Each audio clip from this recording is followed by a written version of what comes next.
welcome back to another video from the WhatEwen'sDoin football channel. So as you can tell by the title of this the video, we are going to be trying to save, restore, rejuvenate a AS Roma top from 2012-13 season. Now for quite a long time, since I've been starting to collect football shirts, Roma was always one on my radar that I wanted to get for the collection. Not maybe a specific one, but Roma shirts in general. I don't know what it is about them, but there's something that draws them to me, and I really wanted to get my hands on a Roma shirt for a very sort of lower price than what they usually go for online. But with us doing what we do and we try and get shirts for a very low price, I did come across one a few weeks ago, but there was a catch to it. Let me explain. So as you can see on the right of your screen just now, this was on eBay just a few weeks ago. Like I said before, it is a Roma 2012-13 top, and it's lovely. It's made by Kappa, again one of my favourite kit manufacturers, and it even has a name set on the back, slightly damaged, but it's nothing that we can't fix. And as you can see on the front as well, the sponsor has completely faded. Now, after seeing this, I thought, I can maybe do something with this, or I can even make some sort of project just to see if I can do it.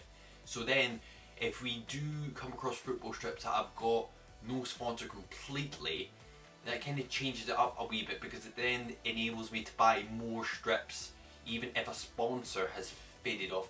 Because obviously we've had shirts that have had damaged name sets in the past and we've managed to fix them, but I've never done it with a sponsor, which is very, I would say, almost a bit more pressure to try and get it right. But we always love a challenge, so I thought, okay, let's try and get this. So the shirt was at a starting price of £15 plus £3 postage. Now I do what I do, and I offered the seller £7, and lo and behold, he did accept it. So with my offer and the postage as well, the total cost of the trip came to just over £10, which I think is a really good bargain in itself. But obviously I had to try and find a sponsor as well.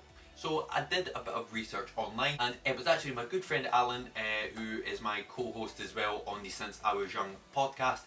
He recommended me a website called Football-Authentica. Now, for anyone that doesn't know Football-Authentica, it is a brilliant website to get lots of stuff, including name sets, sponsors, league patches, etc. I had never heard about them until they were recommended to me by Alan, and they are absolutely fantastic. So I went on to their website, and I actually managed to find the first result in the search bar as soon as I searched Roma, and the sponsor was actually the first thing that came up, so I was like, happy days. So I bought the sponsor, and it came to a total cost of just over £11. So in total we've spent about £22 more or less. Now you may think that spending £22 on a sponsor and a top as well, you might think that I may as well have just got a Roma kit that cost that amount, because that's around the sort of the ballpark that a good Roma strip actually goes for onto eBay. But when I went to our reliable source on classic football shirts, they had that exact same strip. Granted, it had a different name set on top as well, but all in all, with the kit and the name set, they had a total valuation of £124.99 as well, which I thought, yeah, I think I've done alright here. So what the main thing is to do is to try and get off the sponsor and the remnant of the glue as well. Now I'm going to say up front, for any person that I've watched online and on YouTube as well who specialises in this sort of thing, to get the remnant of the glue off of the sponsor or a name set as well, it is nigh on impossible that I know of to get it off 100%. Yeah, you could probably get about 90% off, and it's not until you're like really in on the closer inspection that you see still tiny bits of the glue from the previous name set or sponsor or whatever it may be. But it was a good challenge to actually have, so I thought, right, let's try and save this Roma top, and this can perhaps increase our searches as well for trying to get football tops that can be a kind of restoration job as such, which I do quite enjoy to actually do. So yeah, we're going to try and save this Roma top. So enough talking, let's get to it. I hope you enjoy it.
a anxiety filled, fear filled, don't know what the I'm gonna do filled time. This process took about maybe probably about a few hours to actually take, like, you know, including to try and get the glue off, to then wash it, to then let it quickly dry, and then to get the sponsor and the name set fixed in total. But I am so proud of how this has came out. I am absolutely delighted, and obviously the name set on the back is still not absolutely perfect, but I can improve it more. But just right now I've not got the tools to actually do it, but again, it is something that I can do in another future video, so keep an eye out on that. But yeah, so for the fact that I've managed to pretty much fix the faded sponsor that was on beforehand, honestly, like, I could not be more happier with the outcome. But I'm not going to stand here and say that it was an absolute success, because that would be very disingenuous to you guys as well. So in terms of the name set and the previous sponsor that was on there, there is still tiny remnants of the previous sponsor there, but again, like I said beforehand, that's on closer inspection, and to be frankly honest, unless you're going to sell your top onto somebody else, it's only you that's going to actually know that. And like I said, if I had to rate this on what the shirt was beforehand, which I'd say in terms of with the faded sponsor and the name set a bit sort of in tatters, I would probably say it was a 5 out of 10. With this new sponsor on and the name set slightly improved, I would say that this has improved to a 7.5 to an 8 out of 10. So I think that's pretty darn good, and again, I'm really happy with the outcome. And like I said beforehand, this will give me the chance to actually buy more shirts. Like, you know, if for example, if the sponsor has faded off, I can then see if I can try and get a replacement for it. So it opens the door to much more shirts. So yes, as always guys, thank you so much to everyone who has been watching, subscribing and liking the videos as well. I do really appreciate it, honestly, because the subscriptions for the last the week or two have been slowly going up a bit faster, so honestly I could not be happier, and it's all down to you guys, so thank you so much. But as always, if you are a fan of this channel, please think about subscribing and smash that like button. It's really appreciated guys, and I just also love as well to help you guys out as well, to take some tips from this as well. And if you do get shirts that you try and restore as well, or get the bargains, then that makes all that I do on the channel all worthwhile. So thank you very much, and I will see you in the next one. Take care, bye for now.